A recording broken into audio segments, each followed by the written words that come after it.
Hi everyone, so as those of you who follow my Instagram and Facebook page will know, on Friday I had an attack of arrhythmia.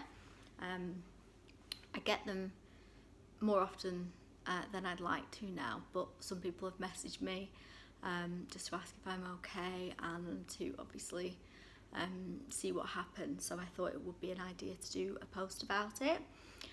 For those of you who aren't really interested in arrhythmia, I thought I'd sit in front of my beautiful window so that you've got a really nice view in the background. So yeah, Friday I went to bed normal, just having a normal few days. I think I put it on Instagram that I felt like I was going to have a bit of an attack. I don't know why I did, but I'd felt a bit out of sync and I hadn't felt fantastic. And although nothing brings on arrhythmia, or the arrhythmia that I have anyway, I just kind of just felt a bit weird. So obviously I went to bed Friday night, about 3:10 in the morning. I woke up feeling really hot all of a sudden and like I couldn't breathe properly. Not that I couldn't catch my breath, but just like my chest was heavy, and immediately realised that I was in, it's AF, I think it is atrial fibrillation, I think that's what they call it.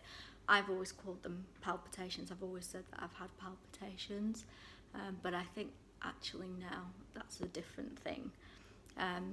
So my heart was going, it started at about 165, that stayed like that for about an hour.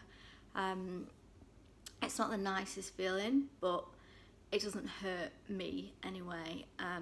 You just feel like you're just a bit too hot and don't want the covers on, and I just wanted to bring it down. I'm at this point in treatment where if I go into A&E with palpitations or arrhythmia, it's likely that they'll keep me in and try and either do further tests or keep hold of me until they can get me into Newcastle, which is where I'm going in a couple of weeks. So ideally I don't want to be staying in Newcastle for a long time, although I'm sure it's a lovely city. I just wanted to kind of get well at home, so I started to do self-correction techniques which I've been shown by the doctors. Some arrhythmia you shouldn't do self-correction, so I'm just going to say that now. I've been told that I can under certain circumstances, so I did try and self-correct. I do have Betablockers, which I am allowed to take as what they call a pill in the pocket, but Betablockers give me really bad side effects, really bad headaches and stuff like that, so I try to avoid taking them. Anyway, this was continuing at about 150, 145 for a good hour or so. So I woke my poor boyfriend up, told him that we might have to go to the hospital, and then decided that I would risk the beta blocker. It took a while to work. It was probably about another hour, and I'm going to tell sensible people, because I'm not always sensible, I should have gone to the hospital by that point. I've always agreed with my doctors that I wouldn't leave it more than sort of 45 minutes, depending on how high it is. I should have gone in. It's my fault. If anything had gone wrong, it was entirely on me. But I noticed that the beta blocker was starting to bring it down a little bit, and so what I tried to do was a few more self-correction attempts. It wasn't going anywhere, so we packed. I have a bag that I keep for the hospital after numerous times, because normally my attacks of palpitations, arrhythmia, happen at night. So what happens to me is, it happens at night. I get my coat on, I feel awful, walk to the car, and then more often than not they'll let me out during the day, and I'm that crazy person who is in like just a cardigan and pajamas trying to get a taxi home if nobody's there to pick me up.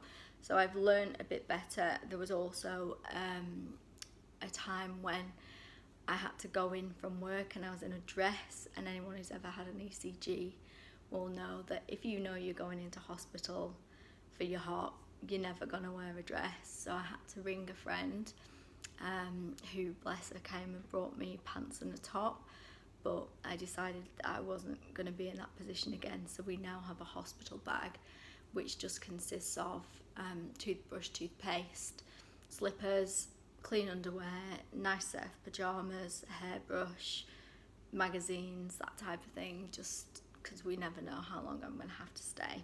So anyway, digressing, we packed the hospital bag, and then as I sent my long-suffering boyfriend out to get ready and get the car sorted, I had one last go and managed to correct the arrhythmia. So it stopped, the palpitations stopped, and we managed to stay at home, but it was a couple of hours after that before I could get to sleep.